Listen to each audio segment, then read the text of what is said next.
As long as your plane doesn't fly more than 200 meters is away. like another 250 euros, which is, not that much. All ends up to around 1,000. Listen to the rich man talk.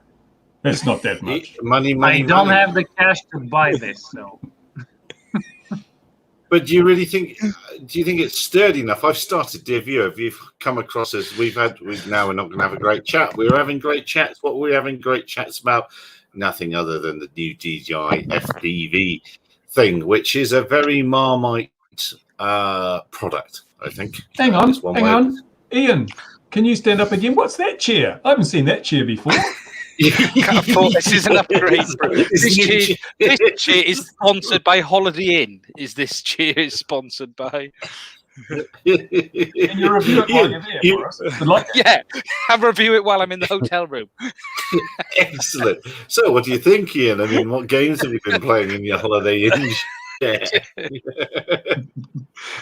Shaman, and that's a very funky. Is that a light behind you as well? Very funky. Oh, he took it, brought it with him. I had to because I had the batteries charged. I'm in quarantine in my room. I'm locked in. These days, we don't call it hotel rooms. We call it jail. Because that's what it feels like. So, which part of the UK are you in that holiday? Did you escape Wales? I'd be down in Bristol. Oh, down in Bristol? Lovely. Where I was born. I was born down there, mate. Oh, Bristol. Isn't that an area famous for its mountains? Oh, very famous for its mountains. In pairs, they come, those mountains there. Yes. I might drive down early hours of the morning, pop the Stonehenge. Nothing illegal in that, is there? Nothing at all. I want to see flight under the bridge. I've flown under the bridge in a balloon, but I wouldn't say that live on anything. But I see you fly under the bridge. Stonehenge has got a bridge. I don't remember Stonehenge having a bridge. Yeah, Stonehenge Bridge. That's right. Yes. It's amazing the number of people that fly around Stonehenge, and there it sits in Boscombe Downs area, and right in the Ranges. But anyway, that's another kettle of ball games altogether. So I'm disappointed. I'll just explain why I find myself disappointed. Not even in Mac, not just because of the DJI FPV thing, which seems to be a great doorstop from a lot of the reviews, but some of the absolute bull dust that's coming my way in press releases recently and marketing people reaching out. It has been a peak week of bull. It really has. And I'll just find myself disappointed. It's the worst thing you can say to your children, isn't it? You've been disappointed with them. And I'm disappointed. Anyway, go on. Gary, all you need to do is do a top 10. So every Friday you do top 10 promotional bullshit lists for all the companies. Well, the trouble is then you're promoting them. So they've sort of won that. So you'll never know. The internet's not big enough. The internet's, it's probably, probably. And I really, if you're a CEO of a world leading, because you're always world leading, I don't want to talk to you unless you ring me or unless you're really, really interesting. And every other thing is, you must talk to our CEO who's developed X, Y, and Z. It's like, no, he hasn't. No, he hasn't at all. You're not the first to do that. And Gary, so don't want to talk to him. Have you missed the point that SUAS News is meant to be a business? Is this people casting? Just take their money. Take their money. Yeah. Well, you listen, then they pay you. I see. That's how it works. It's a bit like being a shrink. You listen, and then people pay you. Yeah, but people that read SUS News don't want to see that. If it's monumental BS, I will put it in because it makes me. If it's really bad, it makes me laugh. So I put it in. So I'll let you detect those ones. It's like the perpetual motion thing that was in a few years ago, and caused the biggest pile of hate mail I've ever had. Is how could you put that in? Well, it's quite easy because it was such rubbish that if you're reading SUS News, you should be able to pick up that it is such rubbish. But yeah, the hate mail. The stream is sponsored by bovine excrement. Exactly. Yeah. So that's why I'm disappointed. Now Nicola's buying one of these DJI FPVs because he's a man of immense wealth and lots of spare batteries. He can afford the truckload of batteries. But But what did you want to buy it for? If you could, Nicola, what was your use case for it? Just chasing planes around, nothing else, which has the added bonus of being away from trees, which, as far as I've seen, is where most people break theirs. So basically, we have this case of people using something it was not intended for to do that thing, and then realizing, yeah, this really wasn't intended for racing between trees. Definitely. I mean, judging from their promo video, even definitely, racing gates or trees wasn't in there. Did we all see that fantastic pull apart of the building dive where I can't remember what nationality the chap was who spotted the guy with the real FPV drone controlling it in the corner and showed the reflection of what they really used to film that in the building. I thought it was fantastic. I'm pretty certain they do that for most of their videos, but it's how it works really most of the time. But as long as you keep it away from trees, I'm pretty certain, or avoid proximity flying altogether, I'm pretty certain that it's gonna last longer between arm swaps. But this is promoted as a proximity drone, flying through those big things over the sea and along close to stuff. That's what it's being promoted as, proximity. Well, not when you're doing shit between trees that you're not supposed to. You see, you're not supposed to. There's no law against it. What I want to know is, if you're flying under the trees and it goes into failsafe, does it go up and cut a little hole to escape? No, it just don't fly under trees. Come on. You can check. That is, to be fair, there's been a few. But where's Nicola? Since when's he been the voice of reason? Come on.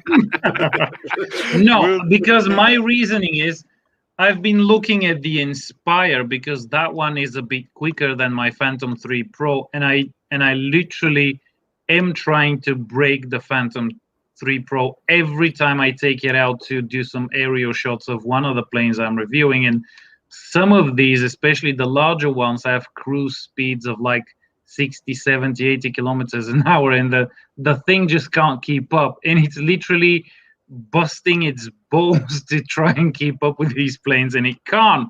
And I've been looking at the Inspire as an alternative, although chunky, bulky, heavy, whatever. The Inspire one is pretty cheap secondhand now. That would be able to catch up, and you have those options, for nice cameras. And now this thing shows up, which can do, sort of freestyle and can go 140 kilometers an hour. So, I have only one purpose for it in mind, and guess what? No trees above me. Shocker.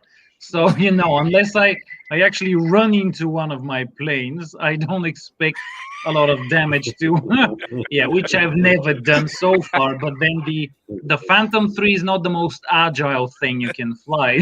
So, no sudden accelerations or anything like that. But, I see it as a very good tool for that specific task that I need something to do with. Other than that, I have no idea. But this looks perfect for what I would use it for if I would have been able to afford it right now. So, Nicola, at some point, I might get one somehow, maybe secondhand. Well, so Nicola, the shot that I'm looking forward to seeing, so the shot I really want you to do is the plane flying forwards, and I want you to have the FPV DJI drone flying backwards.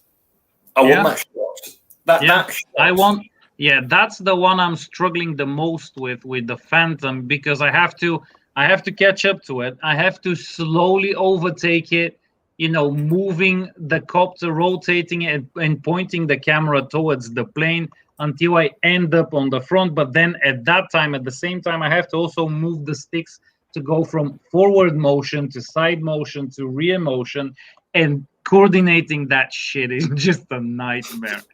So, you know, being able to speed up and accelerate quicker, which this thing can do, and, you know, 140 kilometers an hour is a pretty good top speed, would make things probably a lot easier. Also, when I don't have to deal with the camera so much. Yeah, it's a pretty good use case. Because of the larger view angle, you know. Yeah. Look, it's not a bad product. It's actually a very good product. The problem is it sort of sits in the middle of everything, and it doesn't, I think it's probably the first time I can remember it doesn't do anything particularly well.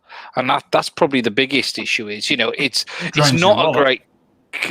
Well, yeah, I suppose it does that very well. You know, it's not a great camera drone.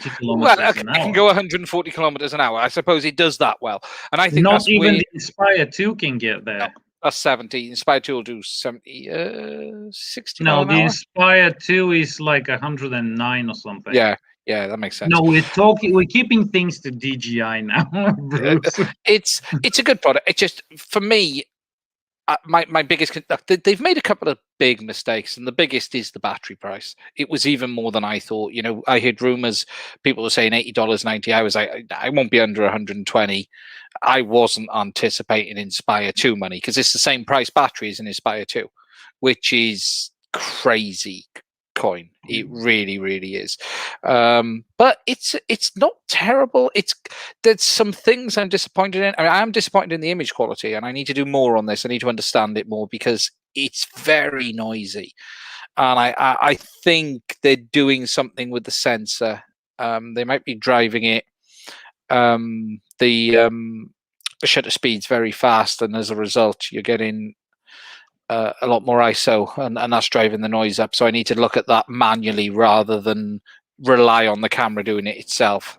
Yeah, an ND filter won't help there either. No, and this is the problem. And because it's, you know, even on a bright day, I was shocked how much noise was in a still image, even, let alone a moving image. So, but it's not terrible. That's why you don't buy the first release. That's why you wait for the V2. Yeah, you wait for the facelift and then get that second hand. It's got a lot to like. I think it's probably the best off-the-shelf training drone there is. But the problem is, I do think people will outgrow it quickly, and that's still my big concern. You know, training for that's what? good like, for me, not because they'd be looking to get rid of it. I think it does learning to fly from scratch to acro mode better than any other autopilot software, because the problem, and it's this same issue that you get with iNav, Betaflight, ArdraPilot. What DJI have always done best is have an out-the-box solution that's easy to use. So you can pick this up and never fly. You can start in basic GPS mode. In a couple of weeks, you can move up to sport mode. And then in a few more weeks or months after that, you can move to acro mode on the same drone without messing around. And you've got one button you can press that, as long as you've got enough altitude beneath you, it will recover you. But the problem you'll get is if you get very proficient at acro quickly, whilst the drone is capable of doing, like Bruce's video showed with that guy you can race this drone, but the issue is it is brittle, and and it's not that it's badly made, it's just not designed to take a smack. And okay, but is it meant to be raced with, is the point? Okay, but no, flying acro mode at 50 to 80 meters gets boring very quickly. So you learn acro mode at 50 to 80. But there are other things you can be doing other than racing gates and, racing. You can do flips and rolls. Yeah, but you can do flips and rolls. But there's always an element of getting it wrong at that point. You can do, even freestyle, coming over the top of a building, coming down a pylon, doing all of that stuff. There is a lot more risk. And you'll get to the stage with this product where your skill has got to the ready to go to the next level, but you'll be afraid to go there because of the potential cost implications of damage. And that's what you don't have with a normal FPV drone. That's the exact thing. It's the fear of breaking it. It's the, you might buy an old banger and go and enter it in a club day at the local race circuit, but you wouldn't drive your Bugatti in the same situation, because if you bang up an old Ford Escort, it's like $50 for a hammer and some putty. But if you bang up your Bugatti it's a lot more expensive. So there's a threshold, there's a fear factor which will stop people from getting too carried away, which is a shame. They could have, they might have been better in producing a product which was cheaper, less bells and whistles, but with the important bits in there, like the recovery. We don't need the object sensing. The object sensing is a complete waste of time for the most part on this product. They'd have been better producing something that would have stood up to having a smack or two, and then allowing people to learn more on that. That would have been better. Well, at this point, I don't think the object sensing is costing them all that much, because they have it on every drone they have. So they've pretty much brought it down to cents. It is, but if you hit and smash one of those cameras, the drone won't take off. And that's the problem here. You damage one of those cameras, the drone won't take off. If any single part of that product doesn't work, it will not let you fly, because that's the same on all the DJI models. So do you get my point, Nick? Yep. So don't race it. So you're not gonna hit anything, and you're not gonna break it. And actually, this whole thing reminds me of another similar situation with the Zocht Dart XL plane, because when it first came out, people were like, "Oh, this is crap. This doesn't fly well. This is just shit. It breaks easy." And I had the plane as well, and I thought it flew pretty well, took off well. It was stable. It flew for long, and I'm thinking, what the F is wrong with these people? And I go online, and actually, after I flew, mine went and looked at some other people's videos, and they were actually trying to fly it fast and low as a proximity wing, and it's not. It's a cruiser, and it doesn't have the agility to fly like that. So naturally, the same as with this thing, and Joshua Bardwell flying it between the trees in his backyard, they were flying it between trees, places, and of course it wasn't quick enough and agile enough to get out of the way, or to escape collision. So it did collide with stuff, and then people got upset because it broke. But if you're using it as it's not supposed to be used, why do you get upset when it gets broken? I mean, you don't, like Bruce said, you don't take a Bugatti off-roading, right? But the problem is then, what do you do with it? Yeah, the problem is then, what do you do with it? To be fair, today as well, there's actually been some good hits in the last couple of days where the drone survived very well. So whereas we had the first few days of the reviewers posting videos of arms hanging off it in bits and pieces, now you're starting to actually see user reports of some pretty heavy crashes and very little damage. So we're starting to see the other side of the coin as well. So, are they really going as fast as some of those reviewers? Are they really pushing it, those people? Yeah, the problem is, though, if you look at the material science of this thing, these arms are very stiff. They're stiffer than carbon. And when you have a very stiff product and you have an impact, it's a bit of a lottery as to what happens. If the stress rises there and the forces are applied the right direction and a stress riser is revealed, then it will just, like a windscreen of your car driving along the road, and a great big rock hits it and bounces off, makes a hell of a noise, not even a scratch. Next time, a tiny little pebble hits the windscreen, crack, because it's all about how the forces are distributed. And if you don't have any flex, any yield, any sort of bending, then the stresses build up very quickly in certain areas. So you will find that all these arms will break in the same point. Oops, they'll probably break along here where the motor mounts, because that's a flexible area. But it is, again, a lottery. If you hit it and the forces are distributed enough, it will be really strong. But if you hit it in the wrong place and the forces are all focused on that weak area, it'll snap with surprisingly little energy requirement. So yeah, it's not quite, it's not designed as well as it could be in terms of reducing stress rises. That area around the motors is terrible. After all, why else would they provide the ability to buy arm braces? It's an admission that maybe the arms aren't really very good. I have to say, I really enjoyed flying this down the beach the other day. I got some footage just going up in the next couple of days and over the rocks. Look, it is great fun, but it's 10 minutes of great fun. And my only thing is, I may as well get the other drone out and spend $25 a pound a pack and get 15 or 20 of them and get the same type of fun. And that's where the problem is. But it's got a lot of growing. It's got some issues they've got to resolve. The one thing I said was missing, I don't know about anyone else, I couldn't believe there's no easy flips and things like that. There's no special modes. Yeah, one button flips. Where's that? You know, I was expecting it to have. That's toy grade stuff, isn't it? I mean, I don't think that'd be cheapening the product. It doesn't need that. But I mean, I must admit that makes me feel really glad I've got this, where I can go basically, in theory, many kilometers because it's got crossfire on it, and the analog FPV is working also very well on this thing. It could put an air unit in, I suppose, but the wires wouldn't reach. But if I lost this, I wouldn't cry my heart out. And I can, for the price of one DJI battery, I can buy probably 6 or 7 batteries for this, and I get 20 minutes per flight out of it. Really 20 minutes, not just up to, but I get, if I push it 21 minutes and it's time to land. And I'm thinking, I think what DJI have done have created a gateway, and a lot of people hopefully will move on to that kind of quad. And if DJI had their head screwed on properly, their next product would be to pick up the transitioning users that have now got tired of acro. They want more. They want to be able to push it around without the financial risk, and they want to have more agility. They move them onto the next DJI platform, which is more of a purebred racing drone and doesn't have that crazy requirement for that expensive battery. Because I've also looked at, I thought initially people will make carbon frames. You can retrofit all your broken bits into a carbon frame and go. But the problem is you're still stuck with a 150-pound battery, not weight-wise, but cost-wise. No one's going to do that. That battery is going to kill this product.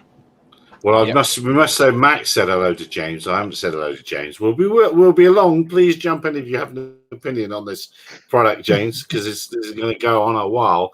But surely the manufacturers of the established FPV systems will be trying to have that product that is the follow-on product.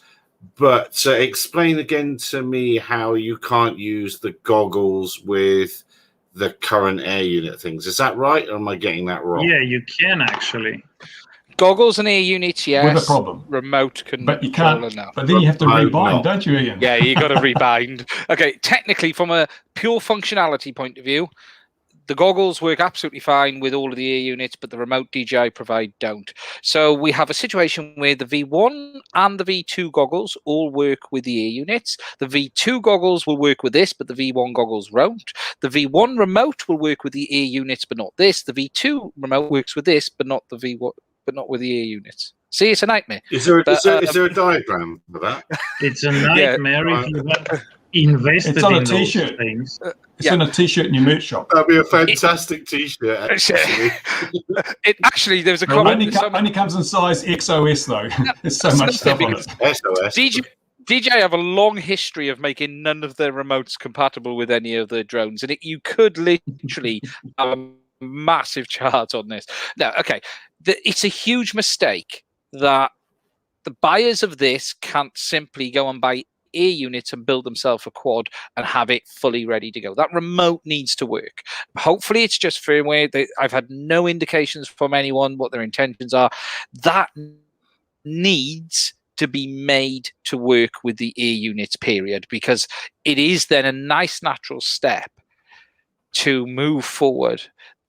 My only concern is I'm not sure they want to support that. How much money must they really be making on those air units compared to this?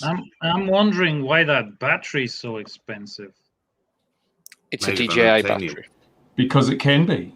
Because it can be. Well, printer ink. Printer ink. It's the same game as printer ink. It's the same on all of their pack. This is probably the most expensive small battery we've ever seen. The Inspire 2 set a new standard at about £170 a pack, and you need 2 to fly an Inspire 2, so it's 2 of them you need. But this is right up there. Everything else has always been 180 to like 100. The Mavic Mini 2 is what, £80 mark in the UK? Mini 2 is £50. What, battery? Wow. Yeah. There's no reason it couldn't be cheaper. Yeah, it's full of holes, isn't it? Really. I have to get going, guys. Okay, all right. Right. We'll be straight on to we'll straight on to DJI for you. I'm sure they'll send you one. Yeah. I will send an email. I'll see. Keep an eye on your emails. All right, mate. Have a good one, Look guys. after yourself. Do you know why I'm saying that? They wouldn't send me one, so they're not going to send him one. Yeah. It's nice. Well, they might actually. He hasn't upset them, so Exactly. Yeah. Exactly. And I haven't broken any of the copters yet either, so who knows? Who knows? All Might right. be on the way Yeah. too soon. All right, take care. Cheers. Yeah, it's going to be interesting just how many are sold. And did you see that review? they'll Was it sell the a RC? lot. You reckon they'll sell sold a lots? they've sold a They've lot. sold out in New Zealand. There's no stock they've- left here. They've pretty Wow. much all stock's gone. That's done. Phew. Yeah, people are struggling to get batteries already. Apparently, they're already That's people are waiting for That's batteries. normal for a launch, mind. That is. Yeah, People have got should money to go- burn, I say. Money to burn. My word. What's it, like I- 1,200 quid? Just in the sell your UK? Bugatti. Sell your Bugatti, Gary. You'll be right. You'll no problem. You it's can buy the- 4 it's batteries the- if you sell your Bugatti. It's the first proper Couldn't sum up, release. I guess. It's the first proper release in over 12 months. You know, the last drone we had before this was the Autel Evo 2. Yeah, Probably. that's how long ago. You know, ignore the Mavic Minis a minute. Ignore them. The first proper drone. It's been a long time. There's been a, you know, they've played the cards on this one perfectly. The marketing's been outstanding.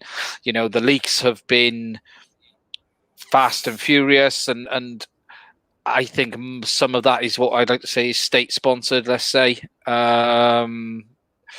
you know, it's very, Well- you know, I was under NDA as was Bruce, but you can't have an NDA when it's already out there.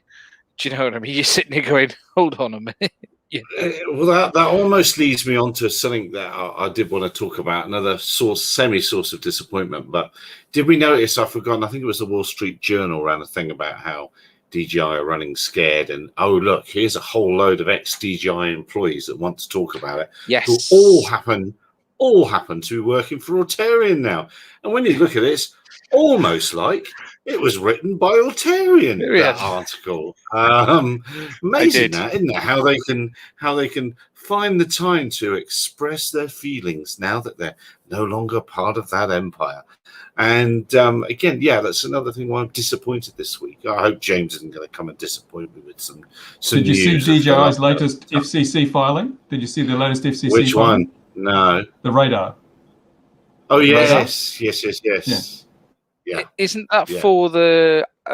They've had them before though, the radar units, haven't they? They're for the agro drones usually. Yeah, the Agris has got a ground following type thing. Yeah. This is an upward facing one or something, I think. Is it? And Omni, also Omni. So I don't know Yes. what they're doing with that. Probably a collision avoidance or something again. It was an interesting article. You know, I think Romeo's comments were quite interesting in it. And look, there is a lot in these articles of very similar comments. And I think I said something similar when I was talking, when I stepped away from some of the beta stuff, which I think there's a lot of banging heads against walls for those who've worked for DJI and the guys in the West, and they don't really have any power. The reality is, for the most part, they're figureheads, and all of my experience with DJI has always been very positive in the sense of they've never asked me to do anything specific, but what you realize is they are extremely segmented and siloed. So when you're dealing with them, you're dealing with a very small group of people. They will take your feedback. They may not even respond. There's not often a lot of discussion apart from one group I don't want to go into because they're fantastic people. But for the most part, you send info back and it's a black hole. And then 6 months later, you might see a firmware with what you've said in or something like that. And what you end up having is the same thing happened with Inspire 2. The guys who've been waiting for the ProRes raw firmware for the X5S on the Inspire 2. One DJI employee in America said, yes, we're doing it. The internet lit up. That person was basing his opinion off a single conversation with China, and China had just went, no, we're not doing it. And this is the problem. You're fighting against what the product managers in China want based on their view of things. I don't mean that in a bad way, but it's a different market over there to a different market over here. Yeah. And it is interesting. It's an interesting article. Until the next war. Yeah. Wow. You know, as you say, Gary, they all are willing to talk a little bit now. There was nothing really crazy in there, was there? There was nothing groundbreaking. But it's part of just a keeping it running narrative, isn't it? In order to make Rotarian look like they've got a place in the world when they haven't actually got a place in the world, because they've got very few of the blue SUAS systems, which there's another piece which is choosing your choose wisely your search and rescue thing, your public services drone, and the bottom line for that is you better not have an emergency on federal ground now in America, because technically they can't come with a DJI and find you. They can't land, and they can't fly over it. They can't fly over federal land, not even land. They can't fly over it. And which is bridges, it's railways, it's all that other sort of things as well. But that's being spun out as if they have products that will meet the specs, but they don't. Well, they have one, I think, but it's only the blue SUAS that will do it. Rotarian are the ultimate marketing right now. You know, they are the phantom company that make nothing you can see. Well, they do. You know, okay, we have 2 or 3 products from them, allegedly. I have still never heard of anyone other than that one drone that's integrated the node, which was, I suspect, that was a partnership with Free Fly Systems, which is in the Astro. You know, is it a product anyone is really using? You know, every day you are seeing people say, we use the Cube Black, we use the Cube Orange, we use a Pixhawk, we use this, we use that. I see nothing anywhere from anyone using this product. And if they turn around and say, oh, well, we're enterprise, we only, you know, our products go into enterprise products. Okay, so where are those enterprise products? How many of those enterprise products are you selling? You know? Yeah, it is, as you say, they are the current winners of the bovine excrement prize. Winners. There are others. Winners at the minute. There are others, but it's people need to be aware. Buyer beware. Now, James, come on, what have you come to tell us about? You've been very quiet, which is unusual. Oh, nothing really. I've got like what is there to talk about? Well, you know, I think I think the airspeeder thing was quite interesting, but that was kind of like 2 weeks ago. So, but I think it does. You know, I think when you start talking about FPV, it does raise the question as to, you know, how many of these are probably going to be flown legally versus illegally. And I think there is provisions for FPV use of drones for sure, like, but you have to have a spotter next to you. But I wonder how many of those people who bought it for as a present are going to have their mate stood next to them, or even their wife stood next to them. I'm not sure how many wives. Ian has a product for that. Ian's already bought the market. But it's no good in Australia. In Australia, you have to fly from an approved model flying area to fly FPV. You can't go flying it in public. There's only the areas that are set aside, so you can't fly this drone in a public place. I can still sell my man sign that says approved area. You can. Yeah, James, didn't you see my greatest business idea now for ready for this? You must have missed this. I need to send you the link for this. We have a product that solves all of the spotter problems. You have nothing more to worry about. I think it was actually Bruce that started that with his spotter in some regards. So, and obviously any ideas that occur and happen in this live stream belong to me. So even it is referred to. So I am genuinely trying to get some made. You're not. I am genuinely trying to get some made. What are these? Like, what are they? What are they, like, James. Cardboard? Are they cardboard cutouts? Cardboard is huge. Cardboard, James, come on. Do you think we'd use cardboard? No. We are talking the latest in flexible spotters. That's what we're talking here. Like, give me a moment. Anatomically correct in every way. Yeah. Yes, James, you want the spotter that you hold on a minute. Hey, Mark, that's a pre-release. You are not allowed to show that on air. I told you that. What about the NDA? Yeah, exactly. Yeah, he's breached the NDA. You're in trouble now. I got more likes on Rotor Riot than any other post in the last 3 months, I think, on that one. Yeah, it's Has he got like video cameras in the eyes or something? No. It's got James, like, okay, so it's just one of your blow up dolls. Totally passive. It's just a blow up doll, James. That's underestimating. This is FPV Spotter version 2.0, I think you'll find. So don't play down. It is, in terms of the regulations, a competent observer.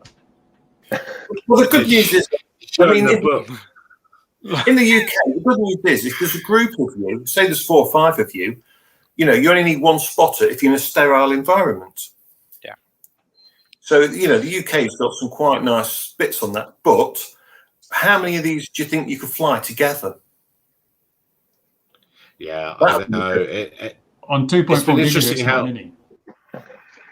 Yeah, not that. Well, it's okay because they're only 25. It's only 25 milliwatts, so it's loads, isn't it? Because that's been one of the problems. Now, when you guys held them up, the antennas are in the legs, I assume.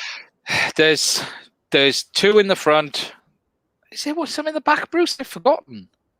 So you think they're in the horizontal? Where are they? And there's some horizontally on the side. Yeah, there's some horizontally on the side as well. In the rear legs. So in the front legs, the verticals there in the front legs, and also there's some on the side here which are also vertical, but run from front to back, so they're horizontally polarized.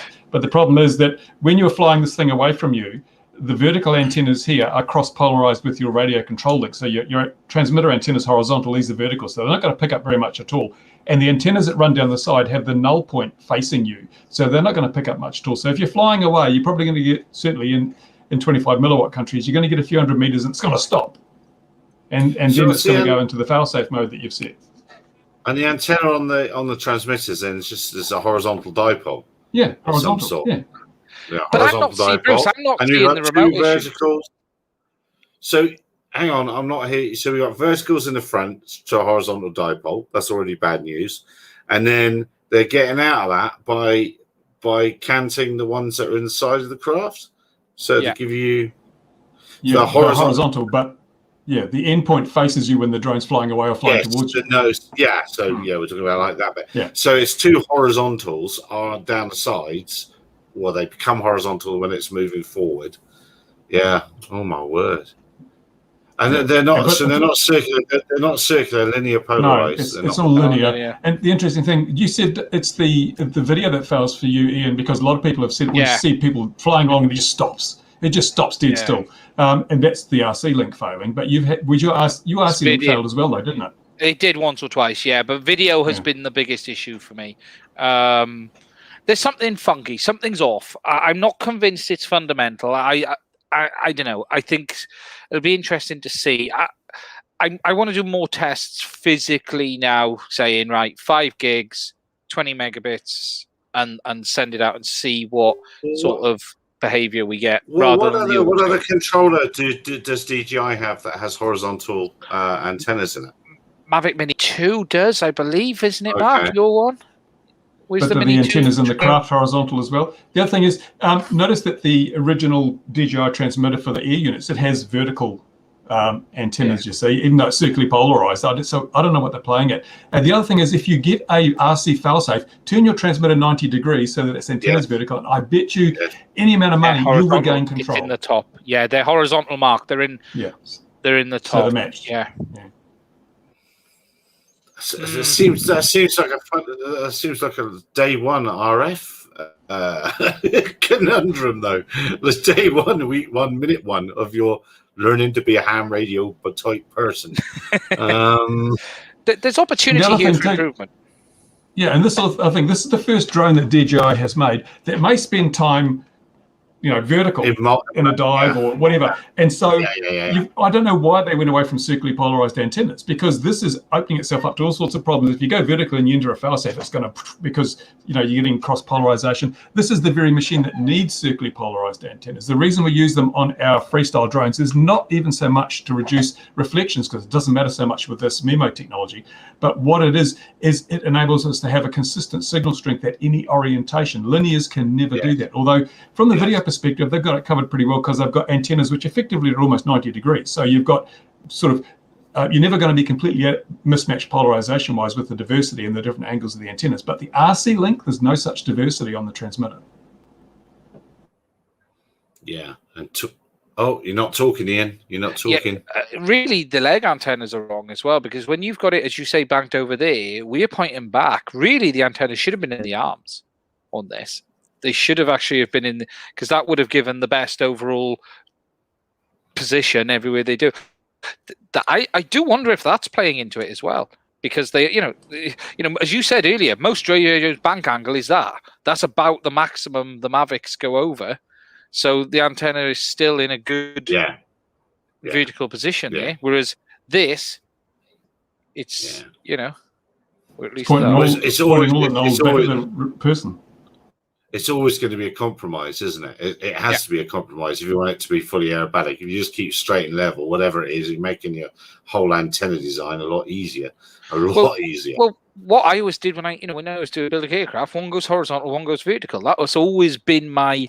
If I can't get rabbit ears, I go one fully one fully horizontal, one fully vertical, and that way you cover in the best of both worlds if you can.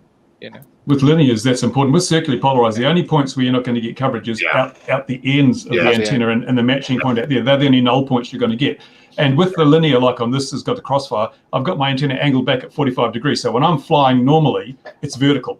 And I run because notice that the Tango 2, the antenna rotates, so it becomes vertical. Yeah. That's very important to getting good range. If you leave it horizontal, you get nowhere near the range. And also, people sometimes put their antennas on their drones horizontally. They put them out the arms horizontally, and you get a much reduced range, especially if you're turning because the null points line up. Horizontal antennas for long range are a silly idea. Yeah,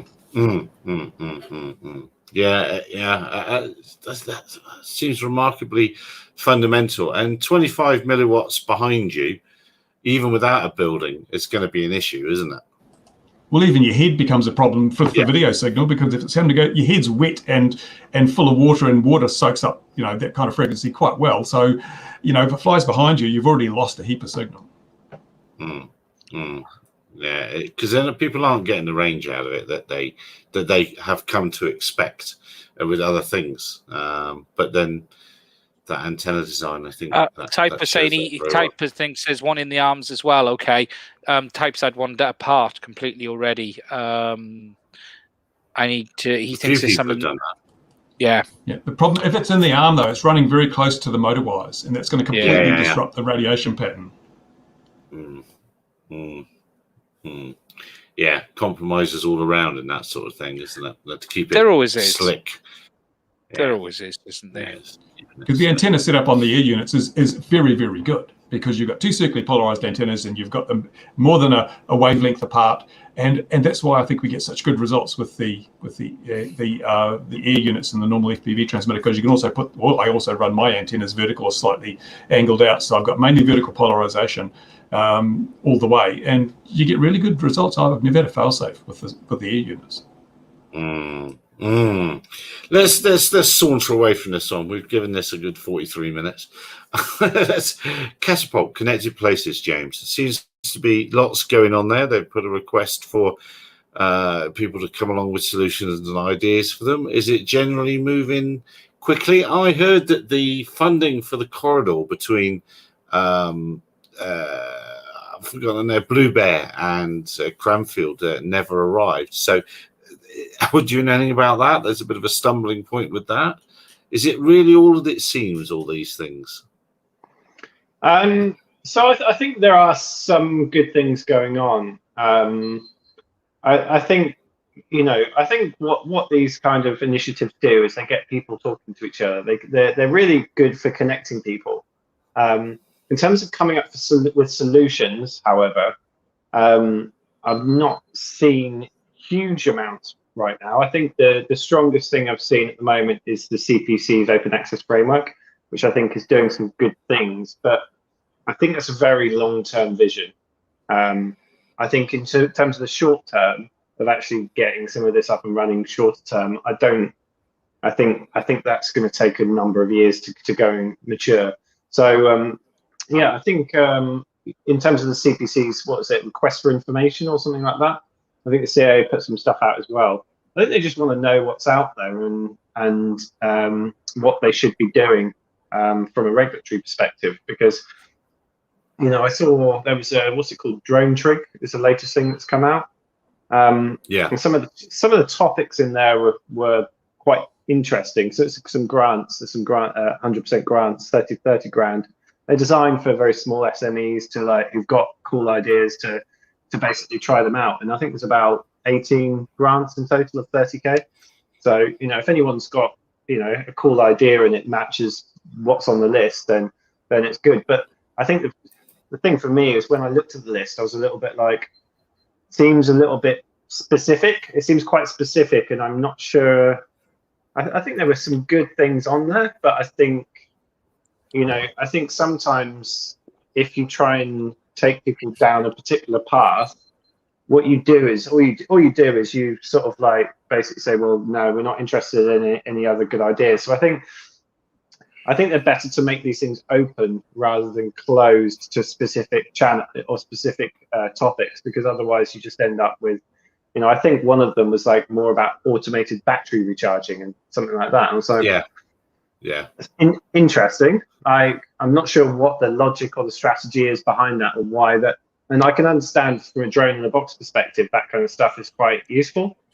But yeah, I think there's where did it fit in with regulators and other things? I think there's some really cool stuff going on out there, and what I'd like to see more of is, you know, small companies having the chance to people who have great ideas to be able to get given the chance to actually, you know, put them into reality. I think grants do have a place. You know, some people say, oh, they're a waste of money, waste of taxpayers' money. But I do think they have a place in terms of creating innovation in the industry. No, I totally disagree. Grants are they're hideous in any kind of free market. Grants are hideous because what's happening is I'm company A beavering away on a really good product. Company B is my competitor. I'm paying tax on my profits. Company B says, oh, I need a grant. The government takes your money and gives it to your competitor to fund their competition with you. That is not a level playing field. I understand what you're saying. I think the thing is, without like the banks aren't up for like high risk, taking large risks.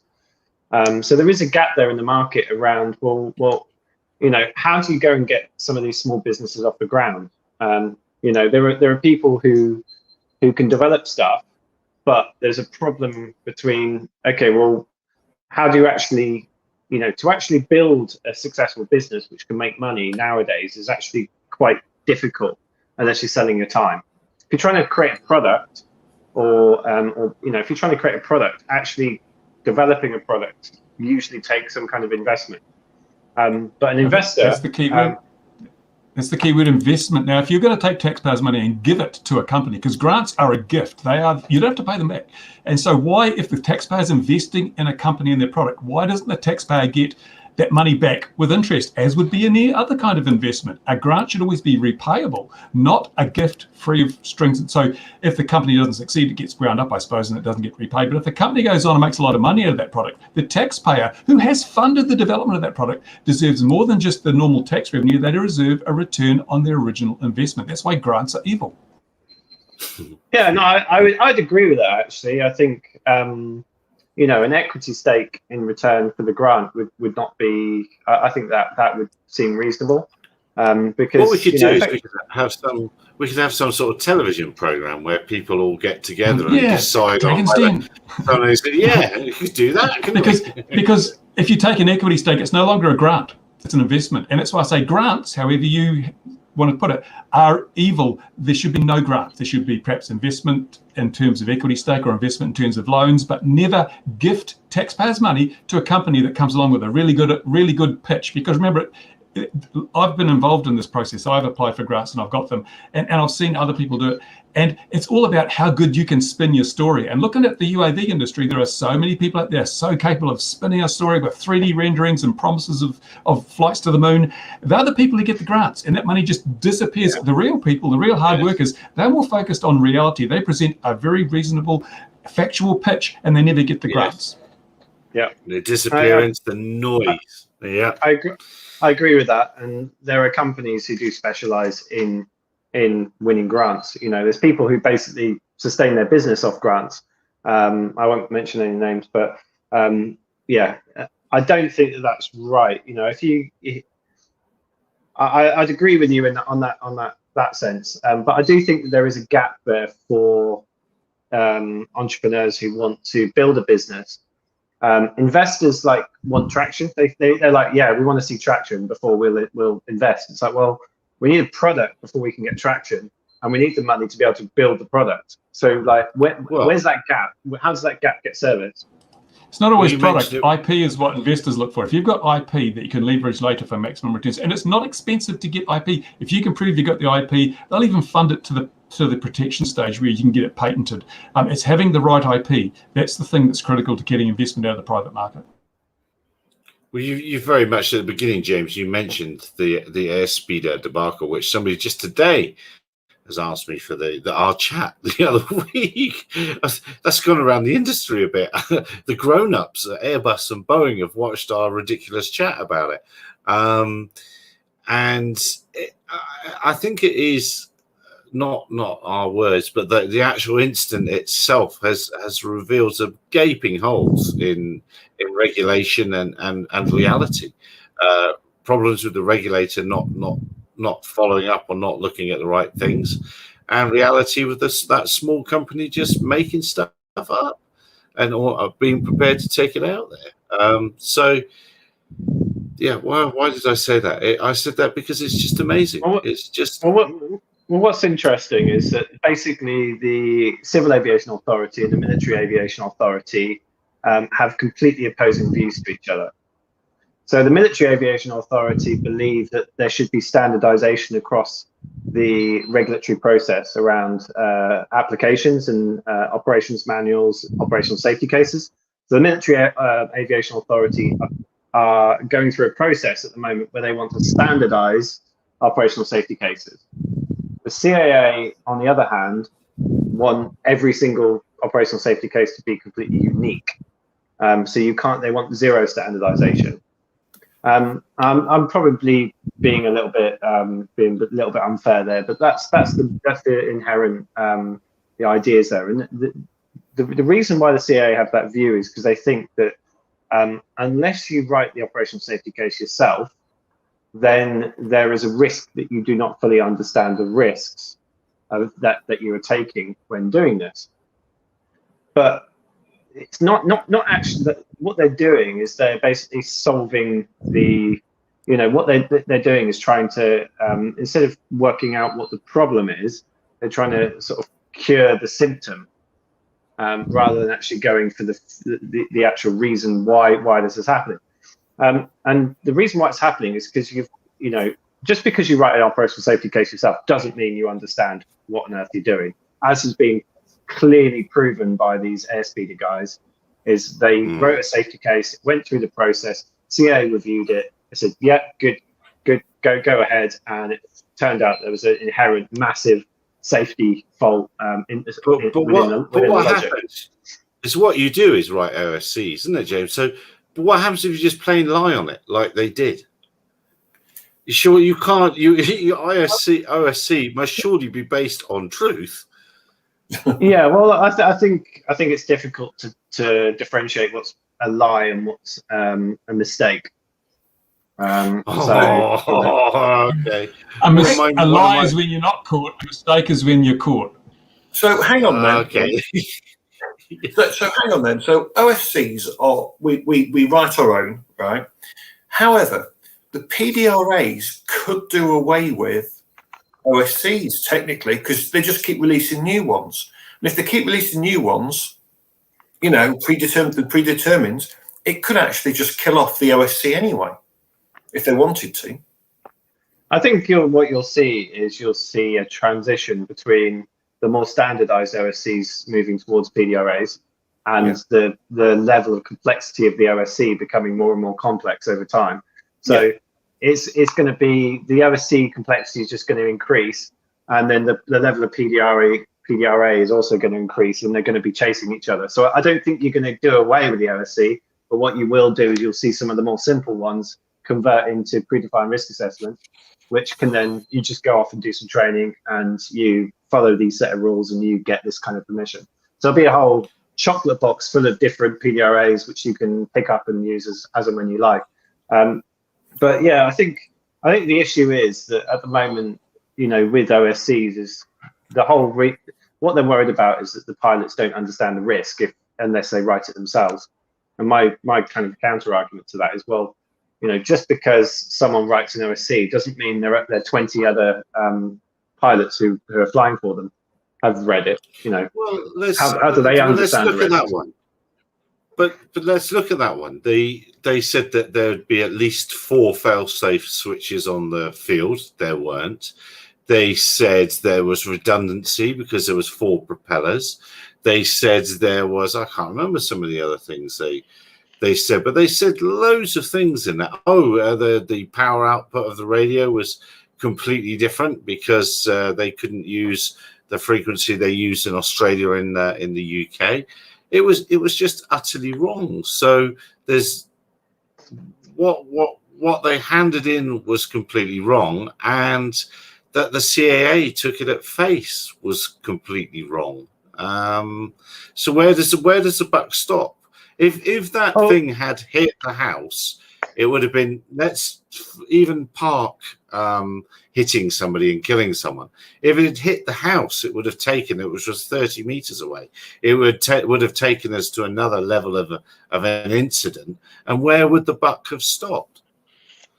Well, I think the issue is that at the moment, if you fly a 499 gram drone, you can basically do whatever you want with it, apart from fly over people.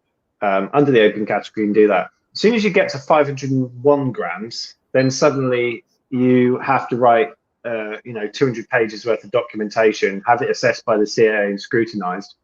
If you want to fly close to people, oh wait, there, Ian's. Sorry, Mark. He's having a dance. The A2CFC, there's no operations manual. Yeah, but that's what I mean. For A2CFC, if you're below 500 grams, then you don't have to do anything. No. So even a Mavic 2 Pro with an A2CFC, no operations manual. Yeah, but you have to then fly 50 meters horizontally from things. Yes. Which is basically useless, unless you live up in the Yorkshire Dales and you want to fly off the top of a hill. I completely agree with you, and people don't get that. But yeah, so it will be anything eventually over 4 kilos, won't it? It's not C marked. It will eventually be 4 kilos plus. Yeah. So the point I'm trying to make is that this whole regulation has been sold to us on it being risk based. It's all risk based regulation. We're doing away with hobby versus commercial because it's all about risk. Okay, so if it's all about risk, a 499 gram drone, you can fly as close as you want to people as long as you're not recklessly endangering them. You have to go off and do your A2CFC e-learning training. Okay, that seems reasonable. Like, okay, that's a standard of risk that we're saying we will tolerate. If you go up to 501 grams, then suddenly you have to go through this whole proof process, which is the same process you have to go through as if you're flying an airspeeder, which is 100 kilos near crowds of people, and as an experimental aircraft that's been built by some guys in a shed. And you kind of like risk-based regulation. Well, but this is the point. It's like, where is that differentiation? The OSC process is a single process. That's a one-stop shop fits all. How do they break that down into saying, okay, well, anything that fits in this category is a low-risk OSC, so we'll give it a light touch. Anything that's 100 kilos and being flown near crowds, we're going to require these extra steps for you to go through for us to be able to assess the risk. And that might involve an airworthiness assessment. And I'm not talking about a Boeing 777 airworthiness assessment. I'm talking about a drone airworthiness assessment where they, like, firstly, they look at it. Like, that's a good first step. But maybe they do a few other tests and checks to make sure that it is as they say they are, and that, you know, things aren't being held on with gaffer tape and Velcro. You know, those kind of checks would be useful. You know, things like failure modes and effects analysis, that's a well-known safety risk analysis tool that's been used in aviation for years. It doesn't take a lot of time. You know, it takes probably a day or two to be able to go through functional failure modes and effects analysis. High level, okay, if this fails, if this function fails on the system, then what will happen? And you can start looking at those. You can look at how it could fail, what happens if it fails, how you can detect if it fails, what then happens, and how you mitigate it. And you can go through that on all your high-level systems. On most systems, there's 20-odd functions within a drone system that you can look at. It doesn't take a huge amount of effort. But that would seem, you know, like they should be mandating that for more complex OSCs. If you're flying a Mavic 2 or a Mavic Air 2 or whatever it is, which is 700 grams, you know, then they're kind of saying, well, if you were 200 grams lighter, you wouldn't have to do any of this if you want to fly close to people. But 200 grams heavier, and you have to go through this whole process. It's not proportionate, and it's not based on risk. And that's my main gripe, is I think there's a huge amount of improvement they could do to actually the first stage of any OSC. You know, once someone's applied for an OSC, that first stage of assessment should be, let's categorize this based on risk, and then work out what needs to be done in terms of the assessment phase to be able to then go through, you know, assess that risk proportionally. So what's interesting, James, is I hold an OSC. So my Phantom 4 Pro, okay, because it's no longer supported by DJI, I can only have it down to 30 meters. But Mavic 2 Pro, I can have down to 20 meters in the air. And they wouldn't even acknowledge the fact that I held a helicopter B or anything, or, you know, I can fly in acro if I wanted to. I don't need, you know, and they just turn around and go, no, so your Phantom 4 Pro, that's got to be 30 meters. Your Mavic 2 Pro, that can be 20 meters. And that reminds me, remember we had the chat talking about his Mavic Pro 4 and his photo issues. More have come up. Some more Mavic Pro, not Mavic Pro, Phantom Pros have arrived on the scene. Another batch of them with the same camera issue. So I'll get that in there. I don't know if you followed that up anymore, Ian, on that one. Sorry, I missed that. What did you say? Sorry, I missed that. That you remember that Phantom 4 Pro RTK with the camera issues? There's some more have surfaced with another company in America. The same problem. Yeah, I'm not surprised. It's more than likely the new lens design. Yeah. So what just on your point there, Mark, around that, I think I've had some extraordinary reasons for why they won't give certain things, and I think I guess the thing is with me is because I kind of look at a lot of OSCs and help a lot of people with OSCs, is it's very difficult for them to give an excuse as to why they can't grant someone a particular set of permissions if they've granted someone else that particular set of permissions, because I know what they will grant and what they won't grant. And so I do find that their reasons for not granting things can be quite colourful sometimes. I've not heard of that one before, that they wouldn't grant a Phantom 4 less than 30 because it's unsupported. I don't think that's a particularly great excuse. If it is what they're saying now, then it's a new one for me. But that's what I got, and I was very much. It doesn't matter which one I'm flying because they're both. Just because it's old, it's not old tech. It's still, there is a version 2 out there, and I suspect if it was the version 2, it'd be current. They'd allow it, but because it's not, it's the version 1, and they're just going, no, it's not supported, so we're not going to let you. But that was what I got on the phone from them and in an email, and they were just like, we're not even going to negotiate this. If you want it, that's the way it is. It's unsupported. Yeah, the version 1. But just because something is unsupported doesn't mean it poses any extra risk.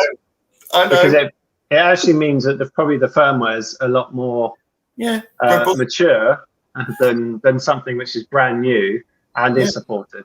Because is the your firmware fire alarm going off, James? No. Oh, no, it's not going to happen. No, he took his headset off. It didn't happen. There's a dee. There's a beat that keeps Oh, there happening. it is.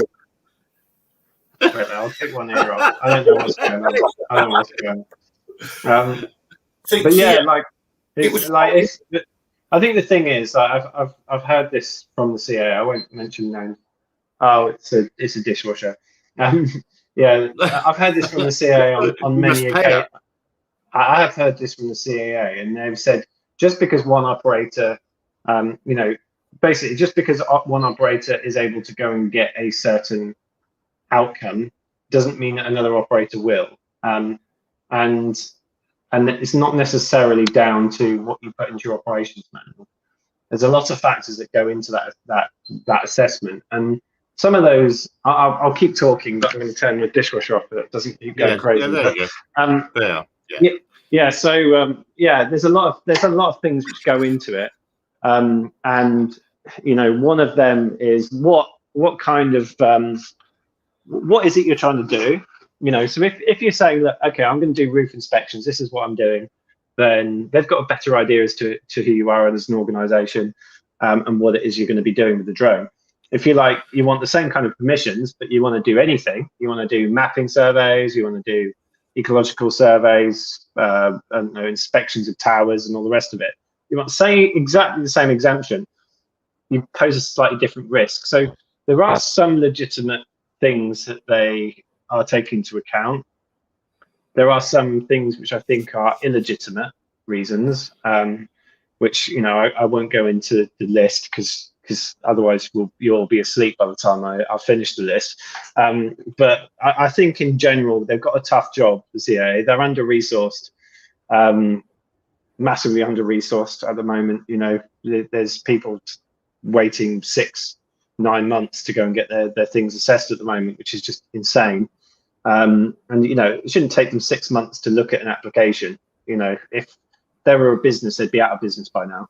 They wouldn't have any business. But they blame COVID. So what they said is we're gonna put everyone's OSC on kind of pause. Anyone that's anything to do with COVID for an OSC, they're the ones we're going to deal with. But by the time they've sorted out the COVID OSCs, like the long distance ones, all the testing kits and everything that they wanted to get to and from the hospital, to take everything around, is now like a 45-minute one, which is longer than it takes to go back to the lab to do the test with the flight. So it's really weird. The regulation. But surely the bottom line is that as an operator, you make some claims or state some facts about how your operation works. That surely is a legal document, and if it's wrong, you should face some sort of punishment. Surely. Yeah, if you have an incident or anything, and they investigate and you've not followed, then yes. But they're saying that they're going to. So, as Bruce said earlier, only if you're caught. Yes, yeah, but they've said that they're going to do more investigations. Was that right, James? Did I see Skywise?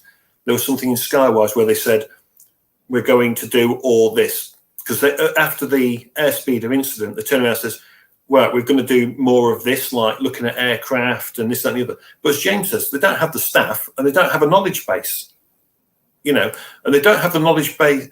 I do think the CA suffer with their knowledge base on multi-rotor and fixed wing as well at times.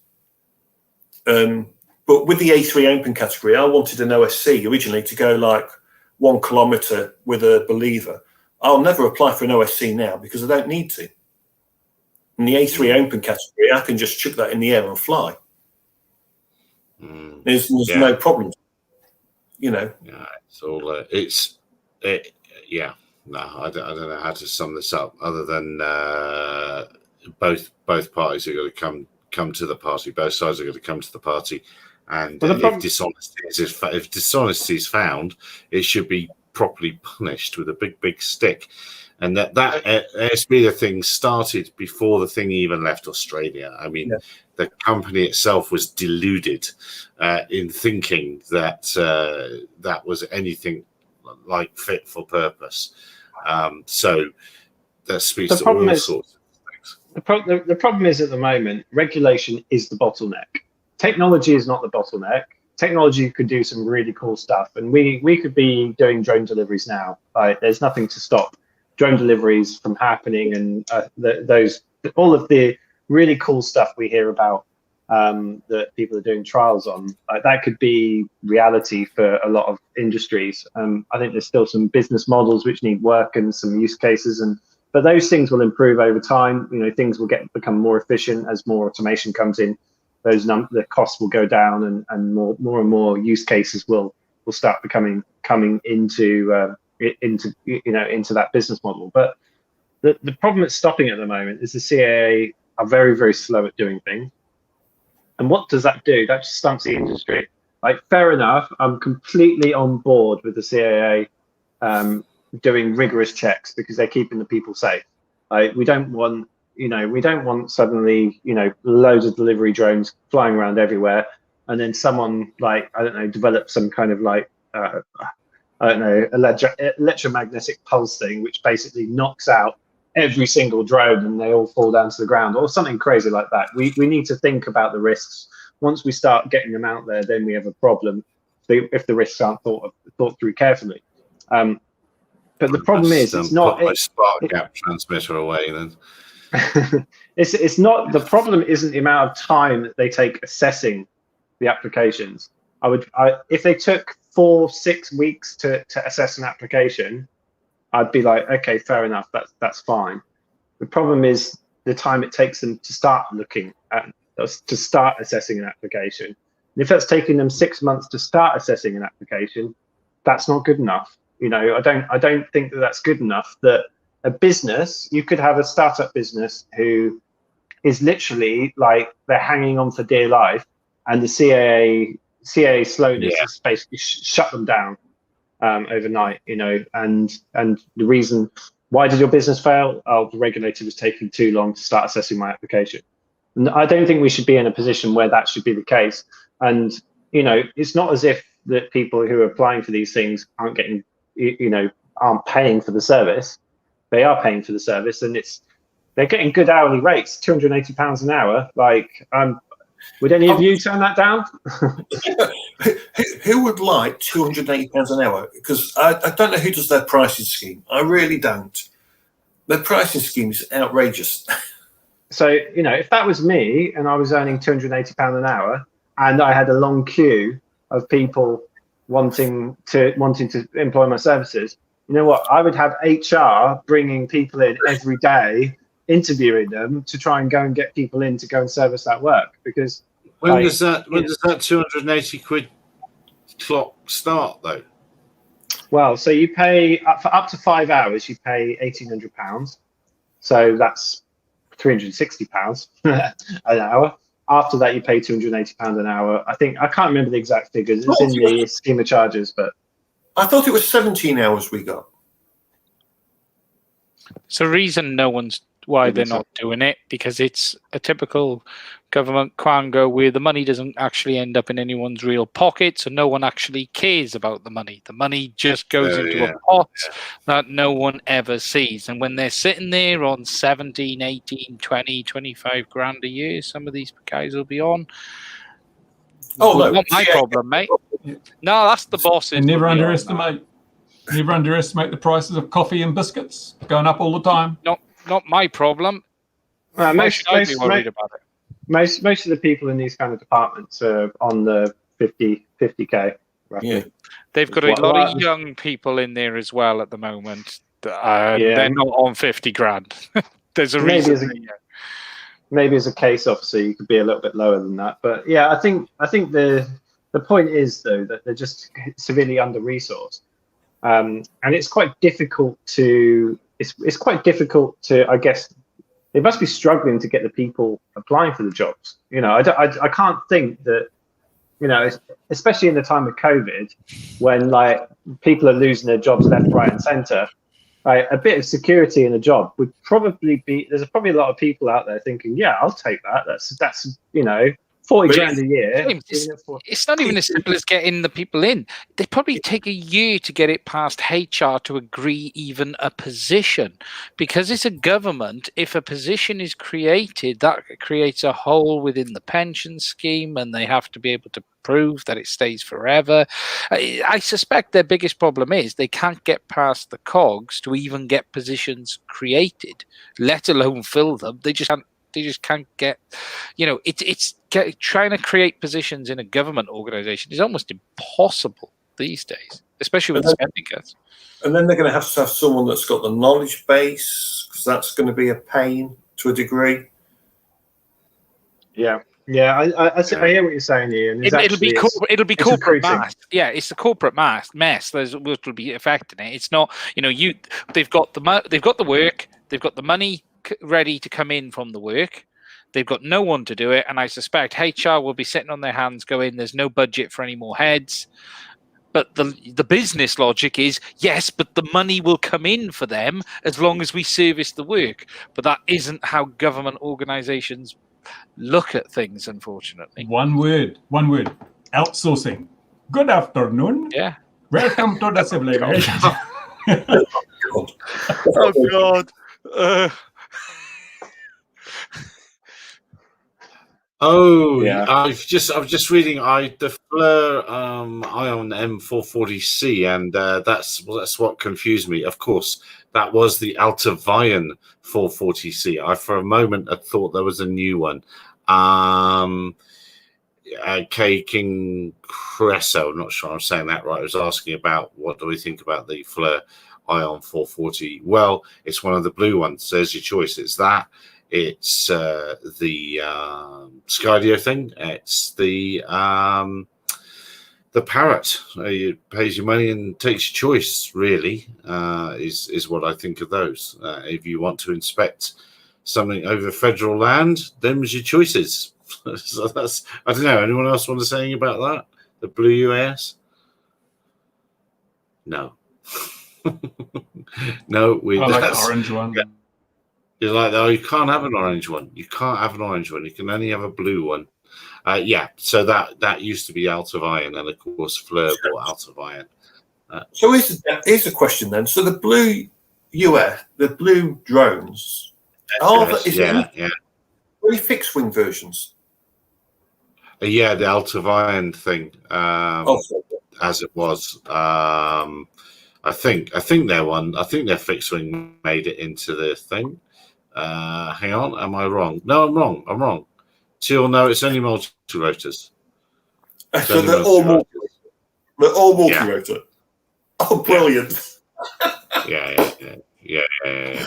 But you would buy.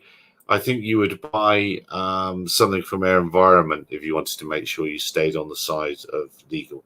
I think they must be government pre-approved, and I'm sure that Altivian thing fixed wing was as well for military stuff. But that's if it's French, I'll go backwards. I don't know. Well, this is a conversation we've had. I think of all those manufacturers in the Blue SUS scheme, I think Parrot are the only ones that can scale. Myself. So if I was wanting to get something where I was thinking about using them for 4 or 5 years or something, then yeah, those are the ones I would expect to offer support. There aren't really very many of the others in the world. I don't think we know how many of the Skydios there are in the world, and we don't know how many of these Ion M440Cs there are in the world. But we know there's plenty of Parrot and Affis, and the Parrot and Affi USA is just a bigger, or is it Anafi USA? It's called, I think. It's just a bigger one of those. But yeah, if you're long-term thinking in America, is one of them's got to be your choice. A gimbal's like I'm sure that they'll all look the same. They're all basically the same aircraft, aren't they? Really, I don't know. Which one would you boys buy? Which one would you want? What have I got a choice between? You've got a choice between. Well, hang on. I'll put a link in here. The X2 is a nice craft from Skydio, if it actually exists. Well, that's the thing, isn't it? If it actually exists, there? It looks to be a nice piece of kit. Yeah, I've heard they've started moving them. The golden teal as well. Golden eagle from teal. How many of those are out there? The Vespa. The Vespa is the one that I have the least confidence in. It's got the flimsiest looking arms. But yeah, we shall see. We shall see.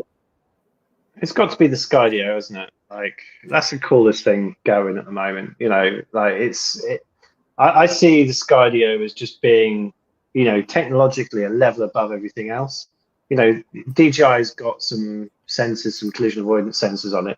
Skydio is basically 3D modeling its environment as it's flying around. That's just that's the next step in where drones are going. And you see CZI doing something similar, but on a more industrial scale, whereas Skydio is doing it on a miniature, like commercial scale. But remember, and yeah, it's only keeping 4 seconds that environment on itself. It's not. It's not. You can't use that. You can't access that. That's a snag. Yeah. But that's just the limitations of the hardware. Surely, it's not a limitations of the technology. So you know, those kind of problems will probably be ironed out. And in the same way as when you walk around like a building, you don't remember everything about that building when you walk around. You condense it into a very simple subset of information. You might be able to see the area around you quite well, and you might remember that in your sort of periphery memory to a very, very high fidelity. But when you walked in through the front door downstairs, you can remember roughly the way back, but you don't remember what pictures were hanging on the wall and all the rest of it. So, you know, in the same way, I think it's just really a case of memory management and what do you store, what don't you store on board, and what information is useful to the end user. That's really what we're talking about. Is, you know, if you're in a war environment, for example, you know, defense environment, then you probably want to be thinking about, okay, well, what walls are there around me? You know, what's maybe a 2D map of my environment or something like that. And that's actually doesn't take up a lot of memory. So yeah, I think Skydio's got a lot of muscle to it. But the Anafi, that's the scalable one, isn't it? If you're going to be like, well, which one are you going to use today? Well, Anafi. You buy exactly. I think I'm right in saying that they're out there. I don't know. I'll need to find someone that works there. But I'm pretty sure they exist in the wild. Those things. But the others, I don't think there's many about. And as Bruce says, if Skydio teams up with Starlink, yes. And they, of course, this week have applied for vehicular mobile use of the Starlink system from aircraft as well. But it'll be manufacturer fit only for that gear if that happens. If that happens, we get it into RPAS, then that is a big game changer for Starlink. Still waiting for mine. Hurry up, Starlink. It'll come one day. Anyway, what other stories have we seen this week, gentlemen? We're definitely going into waffle mode. So what other stories have occurred this week? Not a lot. I'd just like to make one small correction to my statement earlier. I've just been on the CIA scheme of charges. It's actually a lot cheaper than I originally thought. Instead of being £280 an hour, it's £257 an hour for 7 hours. Oh, so well then, come on. It's hard to do. I got it completely wrong. Yeah. So I just want to make a quick correction there. That's not hard. So you get for 200. So you get 257 quid. You get 7 hours, and then they pay after that. No. So you pay £1,800. So it's a minimum of basically it's a minimum of 7 hours worth of work. At £257 an hour. Whether or not they use the 7 hours is debatable. And then after that, you pay £257 an hour.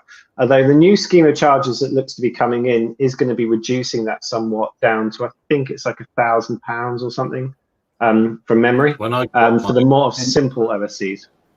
And you just take their word for the number of hours like Gatwick.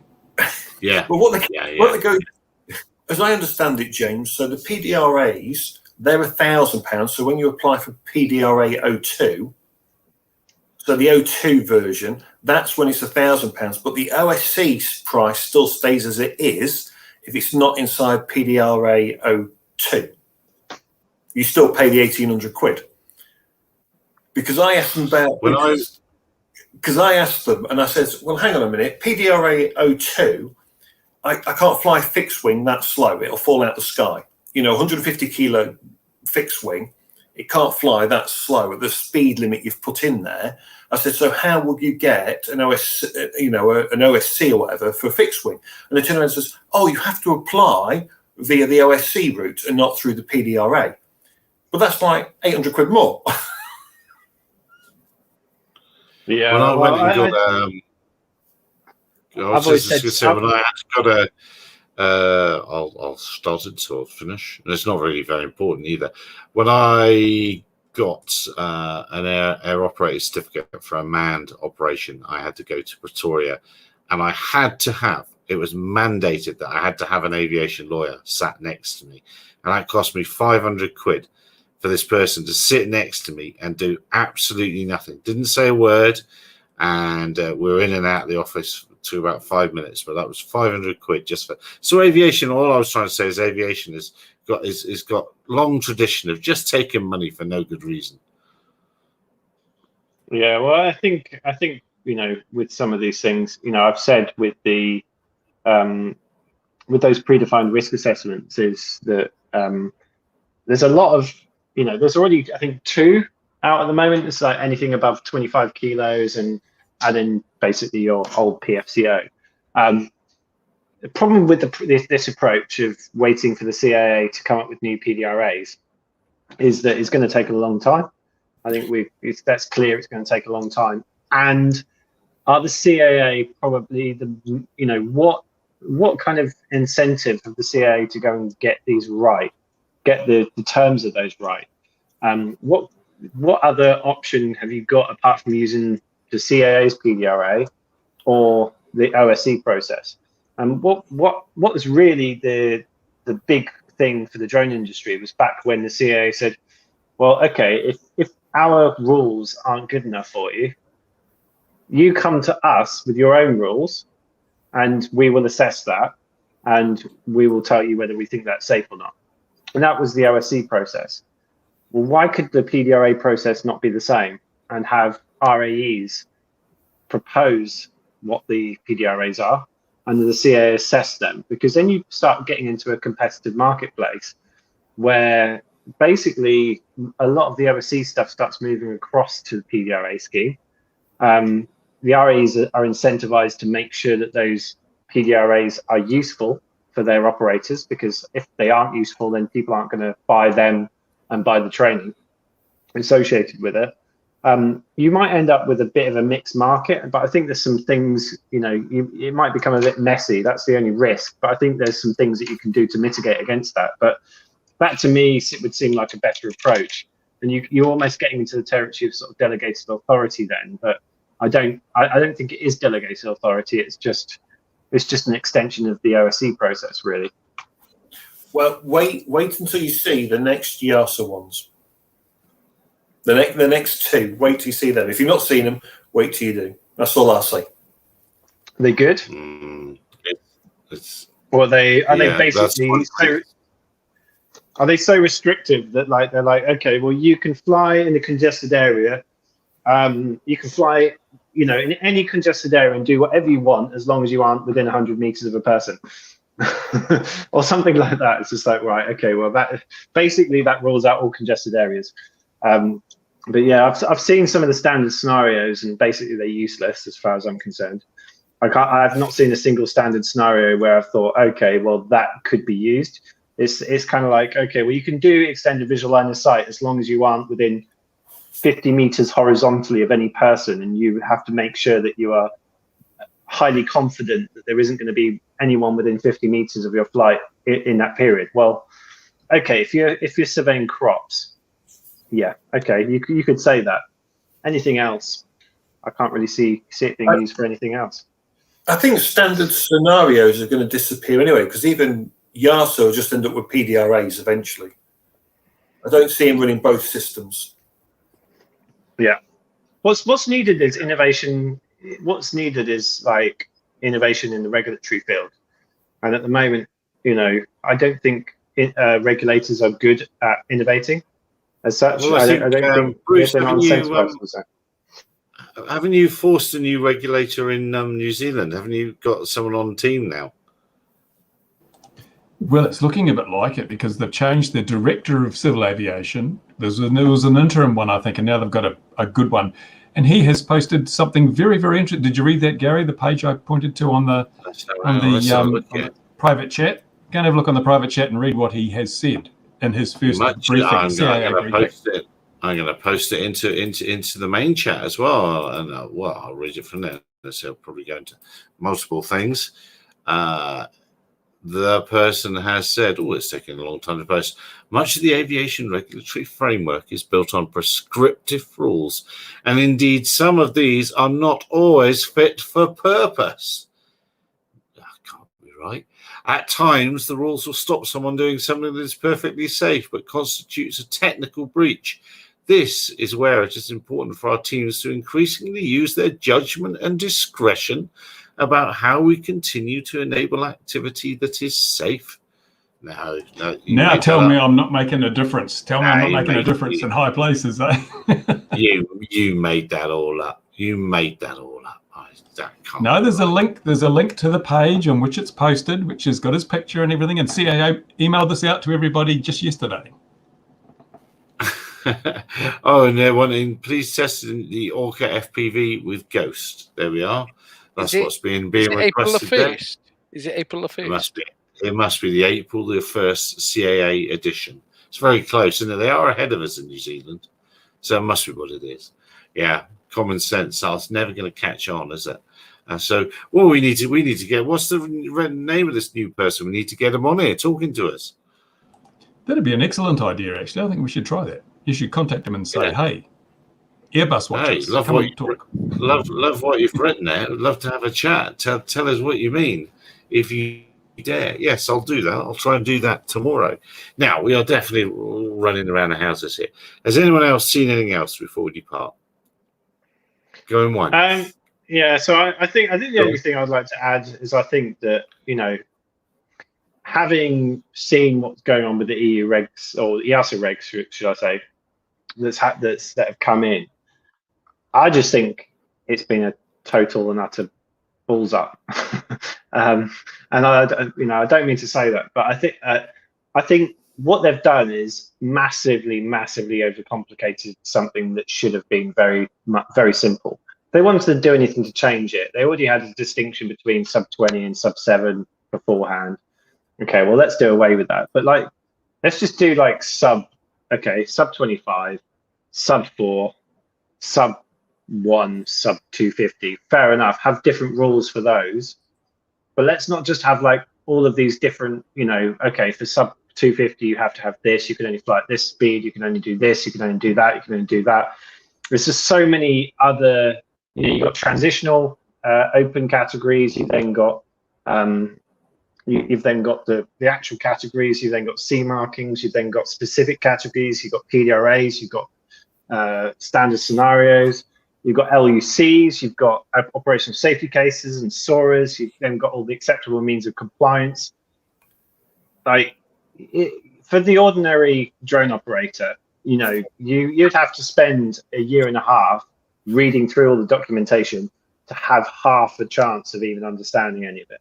And it's just way too complicated. And you kind of I've got this image of these people sitting in rooms, teams of people sitting in rooms, thinking, they're thinking of all the little loopholes in every single bit of regulation. But what they should do is just keep them simple and basically have if you recklessly endanger someone, you're going to jail. Rule. Okay, let's make the rules. Basically. It's the catch-all rule, and that's how the CA have always operated. They've got rules. They know there's loopholes in these rules in certain areas, but they've got the catch-all rule, which is if you recklessly endanger personal property, then you're going to jail. Well, not quite that bad, but yeah, you're in trouble. That's the catch-all rule, which is great, and that works really well.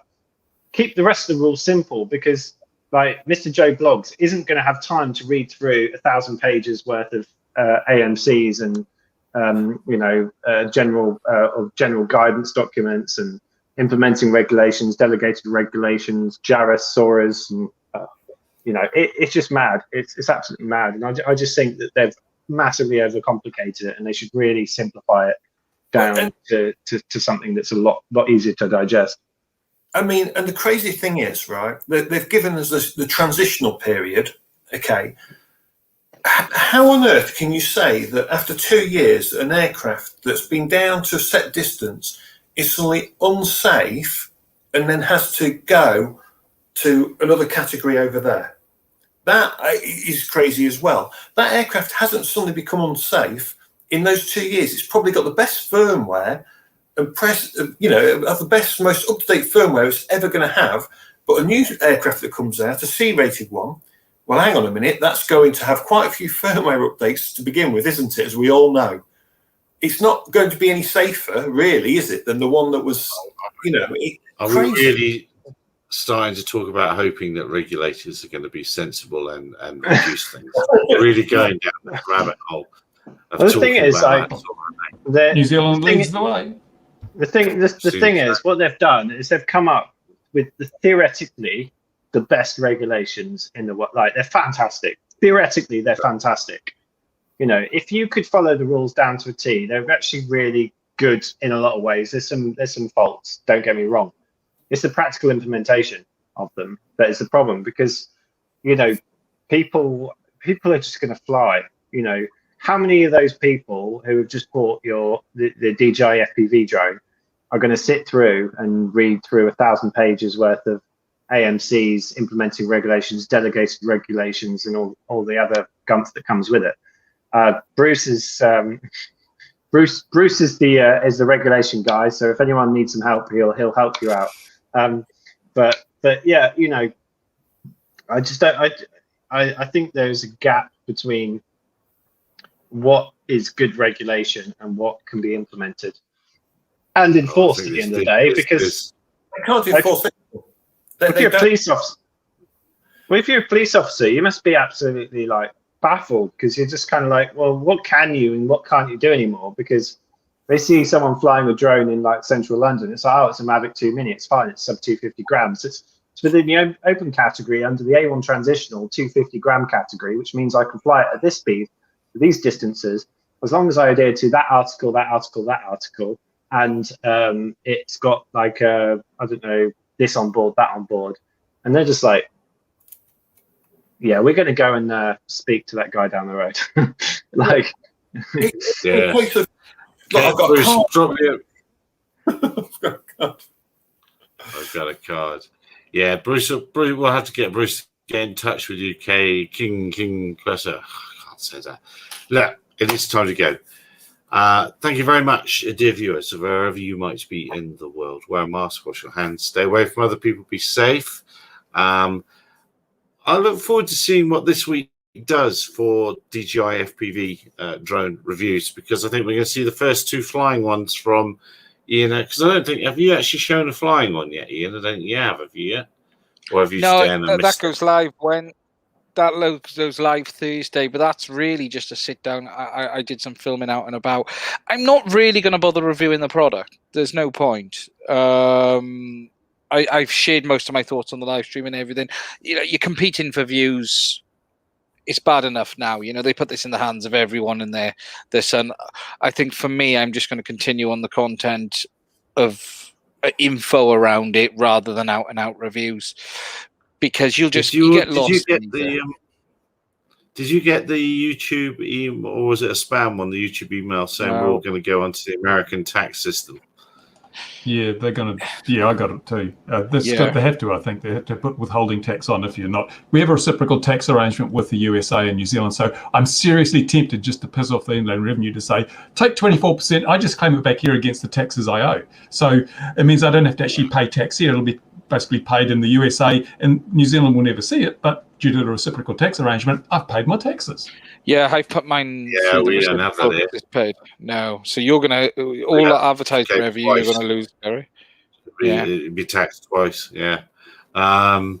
I can see it causing so much it's going to cause huge issues for a lot of especially UK. Europe and UK based channels are going to potentially lose up to 30% of their income. And if I lose 30%, I'll be turning ad revenue off. Yeah, I think most countries, but the UK must have a reciprocal tax arrangement. A lot of countries do because of the cross-border earnings people have got now. So even if you did have to pay 30%, you would then credit that against your tax obligations in the UK, either in part or in whole. It just becomes too complicated. If I pay 30% to them, I'm just going to turn advertising revenue off.